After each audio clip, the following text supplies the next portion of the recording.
चलिए अब करते हैं क्वेश्चन नंबर 14। कहता है how many multiples of 4 lie between 10 and 20 250। 10 और 250 के बीच में कितने 4 के मल्टीपल्स होंगे। सही। अब आप देखो पहले 10 और 250 के बीच में बताना है, यानी सबसे पहले 10 के बाद देखें तो जो फर्स्ट मल्टीपल आता है 4 का वो 12 है। फिर उसके बाद देखें तो 12 के बाद क्या आएगा भाई 16, 16 के बाद क्या आएगा 20 और ऐसे चलता चला जाएगा। तो हमें 250 तक जाना है, तो 250 से ऊपर देखो तो 250 से ऊपर आएगा 248।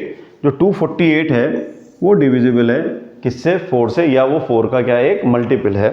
राइट। तो इसका मतलब हमारे पास जो a है वो फर्स्ट टर्म हमारे पास 12 आ गई और जो लास्ट टर्म है यानी nth टर्म वो आ गई 248। तो हम यहाँ लिख लें a 12 और an 248 और आप इसकी सीरीज बनाओगे, एक AP बनाओगे तो ये बनेगी 12 आएगा, फिर 16 आएगा, फिर 20 आएगा, फिर डॉट डॉट डॉट और लास्ट टर्म आ जाएगी हमारे पास 248। तो हम D भी फाइंड आउट कर लिया। D आया 16 माइनस 12, 16 माइनस 12 मतलब 4। अब हमें क्या निकालना है, कितनी टर्म्स थी यानी n कितना था। फिर वही बात nth टर्म के फॉर्मूले में वैल्यू पुट कर दो। क्या है nth टर्म का formula, an is equal to a plus n minus 1 into D.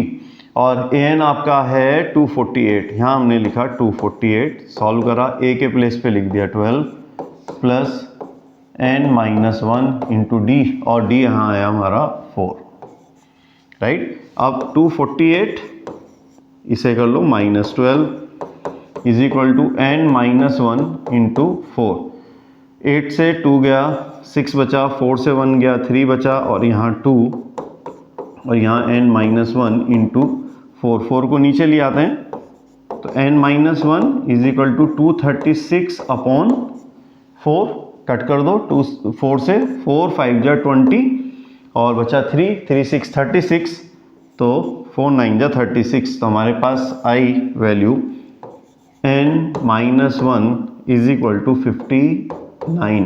तो n की वैल्यू आई बेटा 59, इसे उधर ले जाओ ये 1, तो n is equal to 59 plus 1 means 60।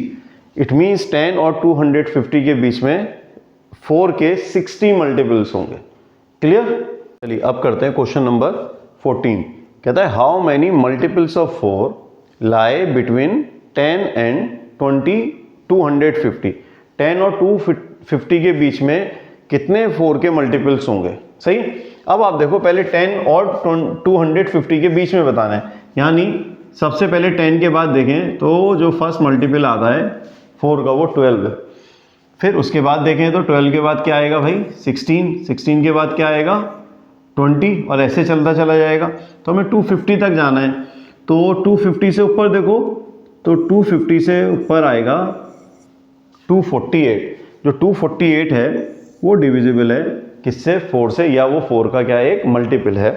Right. तो इसका मतलब हमारे पास जो a है वो फर्स्ट टर्म हमारे पास 12 आ गई और जो लास्ट टर्म है यानी nth टर्म वो आ गई 248। तो हम यहाँ लिख लें a 12 और an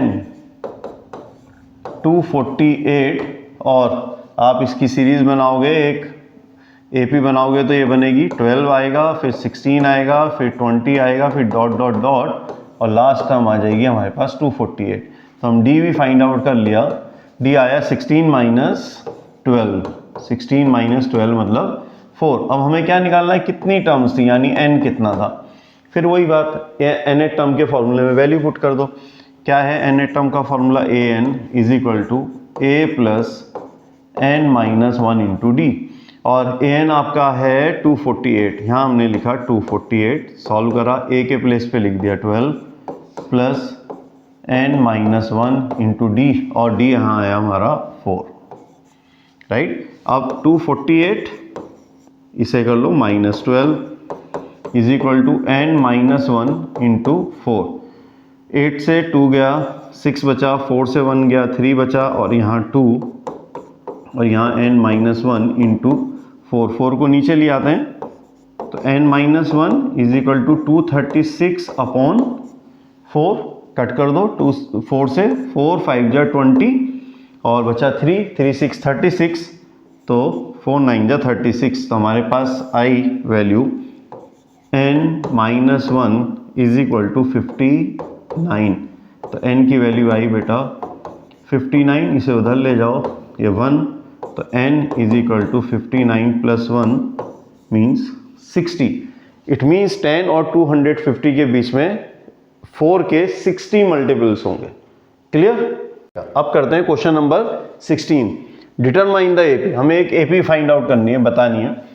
whose third term is 16, जिसकी हमें थर्ड टर्म तो दी हुई है, मीन्स A3 दिया हुआ है, कितना है 16, and seventh term exceeds the fifth term by 12, और जो सेवेंथ टर्म है means A7 exceeds the fifth term, इसकी फिफ्थ टर्म से कितनी ज़्यादा है, 12 ज़्यादा है। फिर एक इक्वेशन बन जाएगी। आप पहले चलो हम A7 से ही सॉल्व कर लेते हैं। A7 कैसे लिखेंगे हम, A plus 7 minus 1 into D, और A5 कैसे लिखोगे, A plus 5 minus 1 into D plus 12। ठीक है, A और D चाहिए फिर कुल मिला के हमें। यहाँ आया A प्लस 6D और यहाँ A प्लस 4D प्लस 12, ये A से A कैंसिल हो गया। यहाँ 6D, इधर माइनस का 4D प्लस 12, बचा क्या 2D, 2D is equal to 12 और D की वैल्यू आ गई 12 अपॉन 2 मतलब 6, ये आ गई हमारे पास 6। अब हमें A भी फाइंड आउट करना है, तो A की वैल्यू हम A3 में रख देंगे। देखो A3 कैसे लाओगे आप, A3 ऐसी तो आता हमारे पास A plus 3 minus 1 into D, और A3 कितना दिया है हमें, 16 दिया है। चलिए जी, तो इसका मतलब हो गया A plus 2D is equal to 16। अब D की वैल्यू तो हमें 6 आ गई, हमने फाइंड आउट कर ली, 6 यहाँ पे पुट कर दो, तो हमारे पास A भी आ जाएगी। 2 इंटू 6 इज इक्वल टू 16, तो A इज इक्वल टू 16 और 2 6 जा 12 उधर गया तो माइनस का हो गया, तो A की वैल्यू आ गई हमारे पास 4। अब हमें A और D दोनों मिल गए, हमें एक AP बनानी है, तो AP रिक्वायर्ड AP क्या होगी हमारे पास, रिक्वायर्ड AP देखो फर्स्ट टर्म क्या है हमारे पास 4, तो A आ गई हमारे पास फर्स्ट टर्म, A1 मान लेते हैं इसे 4, A2 निकाल दो। A2 कैसे था, A प्लस D से, यानी A1 प्लस D, A1 कितना है 4 और D कितना है 6, तो बना 10। फिर हमें A3 निकालना है, A3 निकाल लो, यानी A2 में फिर D ऐड कर दो, A2 कितना आया 10, 10 में D यानी 6 ऐड करा तो आ गई 16। तो हमारे पास जो AP है वो बनी 4, 10, 16 dot dot dot. Is it clear?